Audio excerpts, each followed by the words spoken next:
Bem-vindos, criaturas de Deus, ao CSA de Olho na Jurisprudência. Somos as inteligências artificiais da Feri do Thiago e vamos analisar os informativos da semana. Isso aí. Hoje o foco é o informativo 1194 do STF, de 20 de outubro de 2025. Vamos direto ao ponto, né? Analisar as decisões mais importantes do plenário. Exatamente. A ideia é destilar o essencial, o que ficou decidido, de forma clara, mas sem perder o rigor técnico, claro. Perfeito. Então, começando por direito administrativo, o primeiro caso é o RE 13.116.010, lá do Pará, tema 1164 de repercussão geral. Esse é um tema quente para quem presta concurso. Com certeza. A discussão é sobre o direito à nomeação do candidato aprovado dentro das vagas. Só que aí, depois, os cargos são extintos ou então o órgão alega que ultrapassou o limite de gastos com o pessoal. E aí, como fica? Pois é, a dúvida é grande. O STF, olha, ele manteve a regra geral, que é o direito subjetivo à nomeação para quem passa dentro das vagas. Isso continua sendo ponto de partida, tá? Ok, a regra é essa.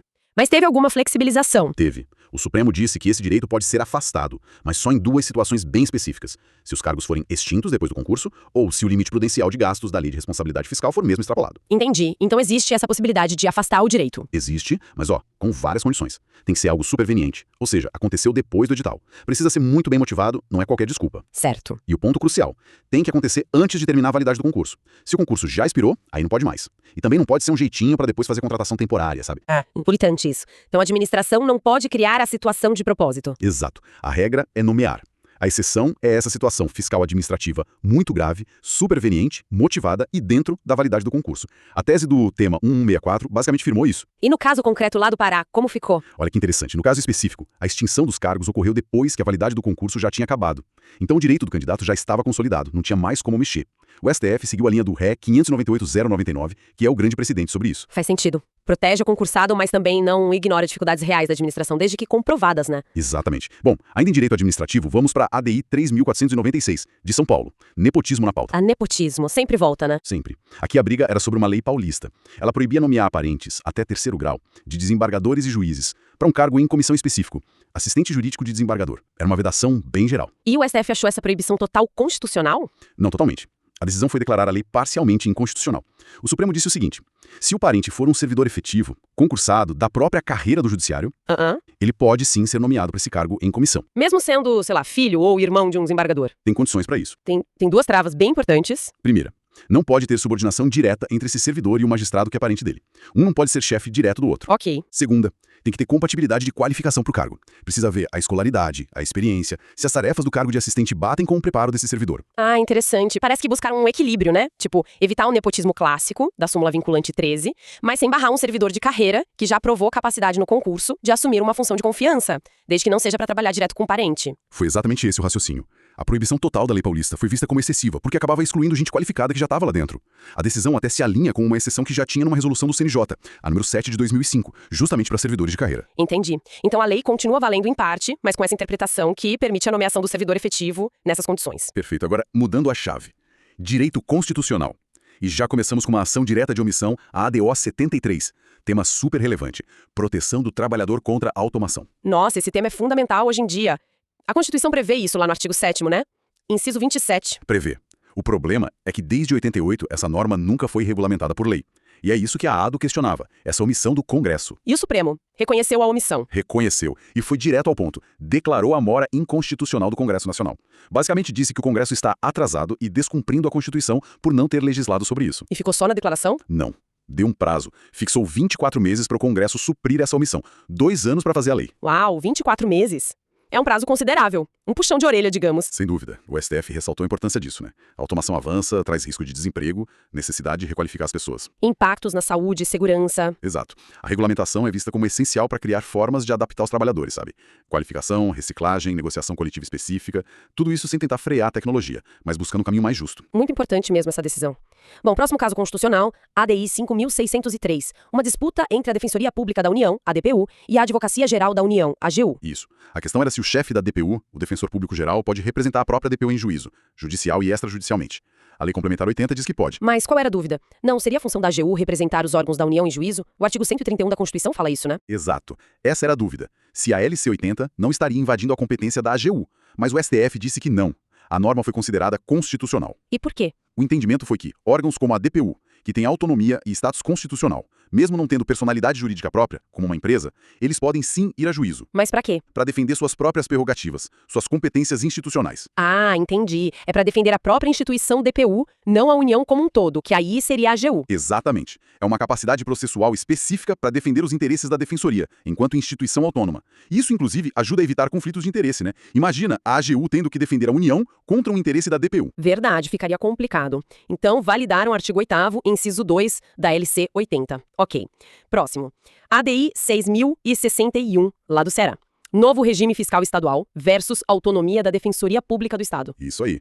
O Ceará criou, por emenda à Constituição Estadual, um teto de gastos. Limitou as despesas primárias correntes de vários órgãos, inclusive da Defensoria Pública cearense. E a Defensoria não gostou, claro. Alegou o quê? Violação da autonomia dela, retrocesso social. Exatamente. Questionou o processo legislativo da emenda, a violação da autonomia administrativa e financeira da Defensoria e também o princípio da vedação do retrocesso social.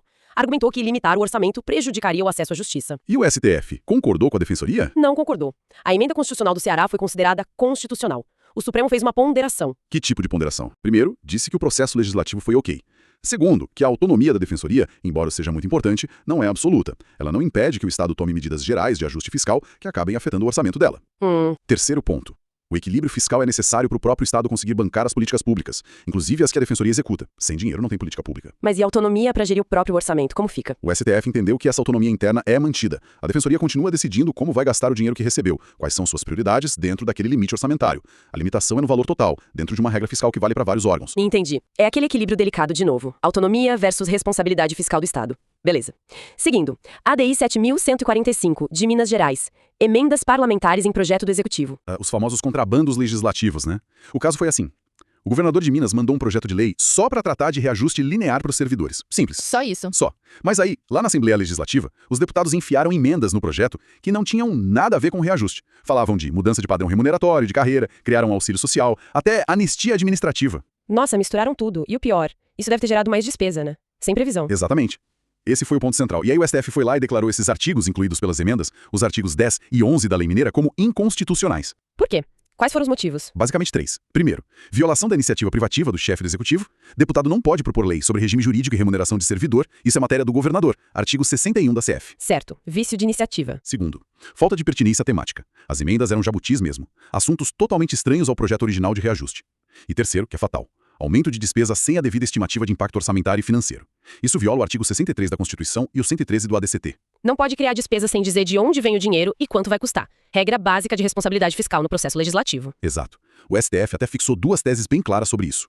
1. É inconstitucional emenda parlamentar sobre matéria de iniciativa reservada ao Executivo. 2. É inconstitucional lei que aumenta a despesa sem a estimativa de impacto orçamentário prévia.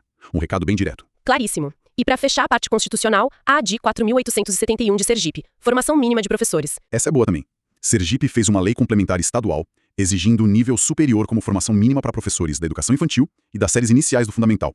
E com isso, extinguiu a possibilidade de entrar na carreira só com um nível médio, o antigo magistério. Ué, mas a Lei de Diretrizes e Bases da Educação, a LDB, que é a lei federal, ela não permite o nível médio como formação mínima para essas etapas. Exatamente esse é o X da questão. A lei de Sergipe foi declarada inconstitucional. Por quê? Porque o Estado de Sergipe extrapolou a competência dele. Como assim? A Constituição diz que legislar sobre educação é competência concorrente.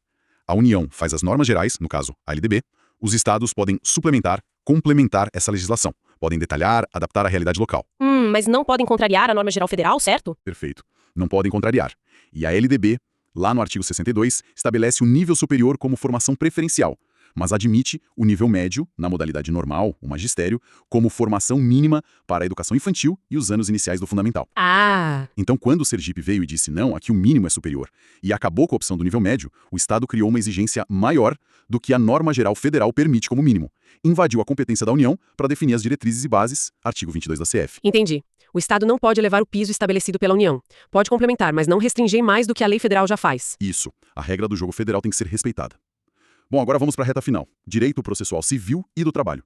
E temos um caso de peso aqui, o RE 1387795 de Minas, que virou o tema 1232 de repercussão geral. Execução trabalhista e grupo econômico. Esse assunto dá pano pra manga, hein? Dá muito. A grande pergunta era, na hora de cobrar uma dívida trabalhista, eu posso ir atrás dos bens de uma outra empresa do mesmo grupo econômico, sendo que essa outra empresa não participou do processo lá atrás, na fase de conhecimento, quando se discutiu se a dívida existiu ou não? E aí, o STF disse que pode ou não pode? A regra geral agora é clara, não pode. O STF entendeu que incluir uma empresa do grupo só na hora da execução, para pagar a conta, viola o devido processo legal, o contraditório e a ampla defesa, garantidos no artigo 5º da Constituição. Por que viola? Porque essa empresa que não estava no processo desde o começo, ela não teve a chance de se defender amplamente sobre a existência da dívida, sobre os fatos. Na execução, a defesa é muito mais limitada, sabe? Entendi, a defesa principal tem que ser feita lá na fase de conhecimento. Mas e se tiver fraude? Uma empresa que some, passa os bens para outra do grupo, não tem exceção? Tem sim. O Supremo previu 2 exceções bem específicas, onde o redirecionamento é possível.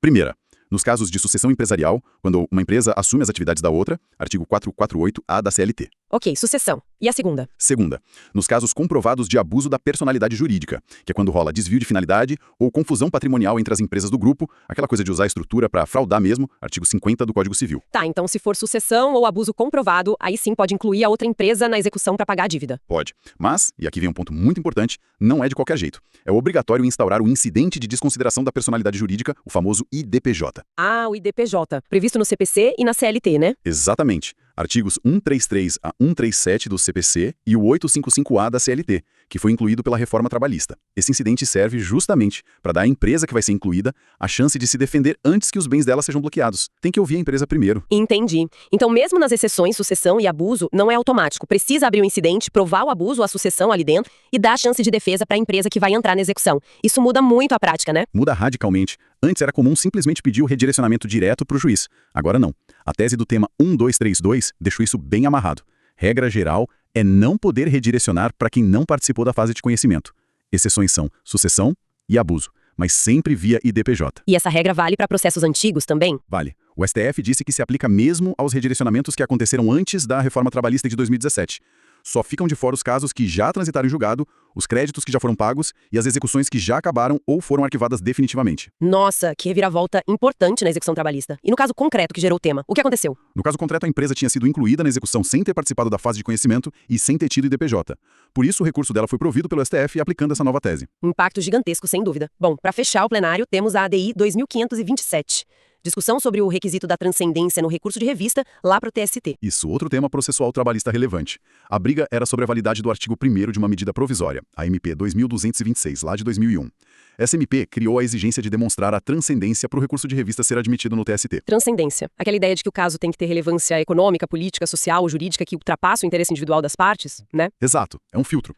Mas o curioso é que essa MP é de 2001, tem mais de 20 anos e nunca foi convertida em lei pelo Congresso. Ficou lá valendo. Uma MP e nunca acaba. E aí, o STF achou isso constitucional? Uma MP valer por tanto tempo sem virar lei? Achou. O artigo 1º da MP foi julgado constitucional e continua eficaz.